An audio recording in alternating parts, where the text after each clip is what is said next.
కూటమి ప్రభుత్వం రైతుల సంక్షేమానికి పెద్దపీట వేస్తుందని ఎమ్మిగనూరు ఎమ్మెల్యే జయనాగేశ్వరరెడ్డి తెలిపారు. సీఎం చంద్రబాబు నేతృత్వంలో రైతుల అభ్యున్నతికి అనేక కార్యక్రమాలు అమలు చేస్తున్నామన్నారు. స్థానికంగా ఉన్న ఎల్ఎల్సి కాలువను పరిశీలించారు. కాలువకు అడ్డంగా ఉన్న మట్టి పిల్లర్లు, సిమెంట్ దిమ్మలు, కట్టెలను తొలగించాలన్నారు. నీరు సక్రమంగా పారేలా చర్యలు తీసుకోవాలని అధికారులను ఆదేశించారు.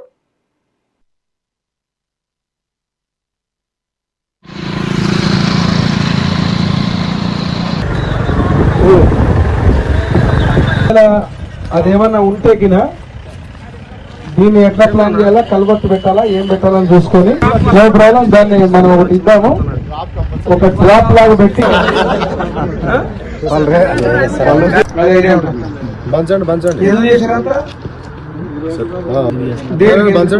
రైతు అనేవాడు నీళ్ళు ఎక్కువగా కోరుకుంటాడు.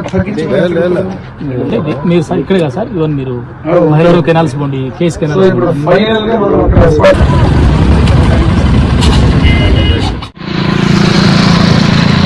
ఏదైతే పశ్చిమ ప్రాంతం ముఖ్యంగా మా ఎమ్మెల్యే 82,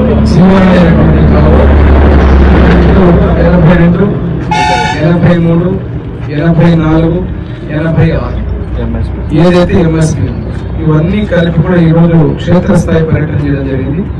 పూర్తిగా ఎల్ఎల్సి అంటే గత ప్రభుత్వాలు గతంలో అంటే కీర్తి శేషనాథ్ బివి మోహన్ రెడ్డి గారి తర్వాత ఆ రోజు నుంచి కూడా ఈ గ్రామాల్లో ఉన్నటువంటి శాసనసభ్యులు కేశవరెడ్డి గారు కావచ్చు, అదే రకంగా మా తండ్రి బివి మోహన్ రెడ్డి గారు కావచ్చు, ఈ ప్రాంతంలో ఉన్నటువంటి కాలువ లైనింగ్ దగ్గర నుంచి కూడా ఈ గ్రామాల్లో ముఖ్యంగా ఆయకట్టు మొదలయ్యేటటువంటి పాయింట్ ఇక్కడ నుంచి ముందుకు మిగతా అంతా మనకి ఎల్ఎల్సి లైనింగ్ మీరు చూశారు. కొన్ని చోట్ల పూర్తిగా దాన్ని అన్యాక్రాంతం చేసుకునే విధంగా ఆ నీళ్ళని మొత్తం సొంత పొలాలకు పాలించుకునే విధంగా పోవడం, ఇంకో చోట లైనింగ్లే లేకపోవడం, ఎల్ఎల్సి కాలువ యొక్క స్ట్రక్చర్ మొత్తం ధ్వంసం అయిపోయి పూర్తిగా ఇబ్బందికరమైనటువంటి పరిస్థితి. ఈరోజు ఈ కాలువను మొత్తం చూసిన తర్వాత ముఖ్యంగా ఇక్కడ ఉన్నటువంటి పాటు ఎల్ఎల్సి మోడరైజేషన్ లో వెంటనే పెట్టి డీపీలు ఏదైతే ఉన్నాయో ఆ డీపీలు నిర్వీర్యమైపోయాయి.